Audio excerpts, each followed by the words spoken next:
Vamos Caio, lá. existem alguns contos orientais, parábolas e histórias que têm uma leve semelhança ao Evangelho. Será que o Espírito soprou lá também? Se o Espírito sopra onde quer, né? Isso, Não foi o que Jesus disse? foi. Depois que eu li Jesus dizer que o vento sopra onde quer, assim é o Espírito, que a gente ouve a sua voz, mas não sabe de onde vem nem para onde vai, eu não tenho mais nenhuma pergunta. Não, né? Quer ver? Faz essa pergunta de novo. Vou fazer, peraí. Caio, será Caio, tem alguns contos orientais, parábolas e histórias que têm uma leve semelhança ao Evangelho. Aham. Será que o Espírito soprou lá também? em toda parte, O Espírito... toda carne, todo ser humano. E tem mais. Assim como eu falo a respeito da ordem de Melquisedeque, que é, na perspectiva que eu falo, é a revelação livre de Deus para todo ser humano, para toda a cultura humana, em qualquer lugar da Terra, sem pedir satisfação e nem validação a nenhum dos supostos detentores da revelação, sejam os judeus, sejam os cristãos, seja quem quer que seja. A ordem que está para além do dizer da religião, a ordem que transcende Abraão e todos os que vieram depois dele, a ordem de Melquisedeque. Existe também desenvolvido um pensamento por um missiólogo cristão chamado Don Richardson, que escreveu um livro no fim dos anos 70, início dos anos 80, chamado O Fator Melquisedeque. Ele, como missionário e estudando as culturas e a fenomenologia antropológica dos povos, foi chegando à conclusão de que em todos os povos da Terra havia alguns pontos de contato. É justamente isso que você está falando aí.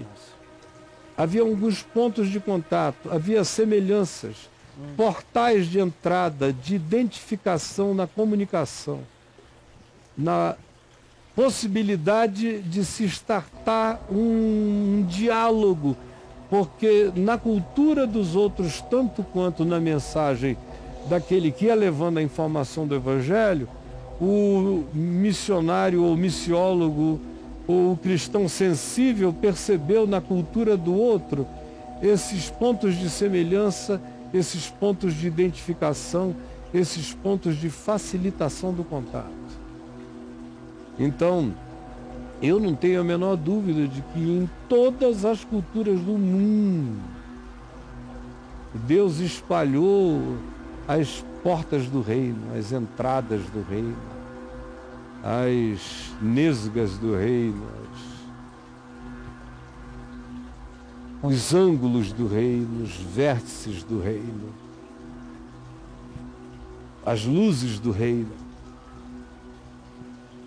e as verdades do reino, espalhadas em todas as famílias, em todas as culturas da terra, chegadas como desenvolvimento de tradição, de cultura, de crença, de sonhos, de impressões, através dos caminhos os mais diversos. Os povos sempre foram marcados pelas impressões do Evangelho. E todos os mitos da Terra viajam por dentro do Filho de Deus que visita e que é morto.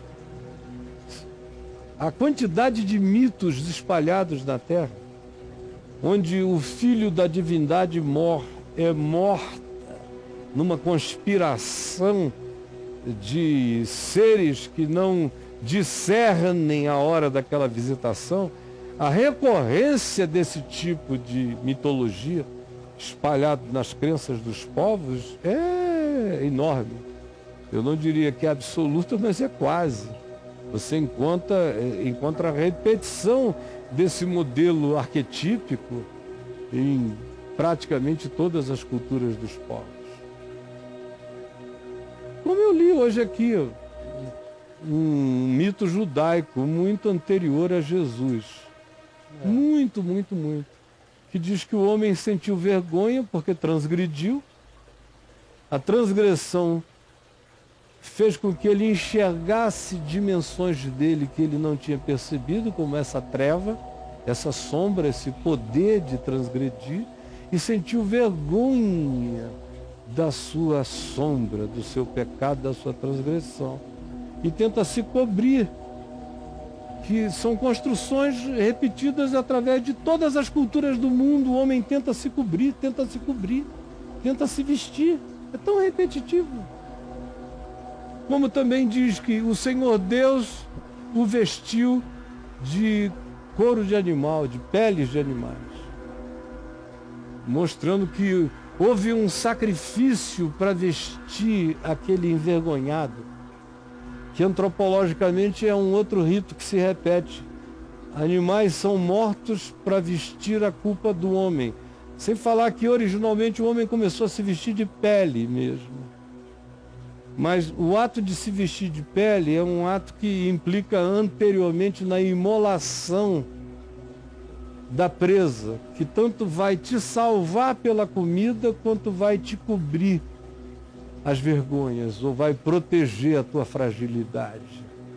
Isso vai se repetir para sempre. Quando chega Jesus, o Cordeiro de Deus que tira o pecado do mundo, que veste a humanidade, o cordeiro na antiguidade era sobretudo o animal que vestia o mundo. E chega esse cordeiro que veste o mundo, que cobre, que tira o pecado do mundo. Você vê a mesma arquetipia viajando. Maravilha.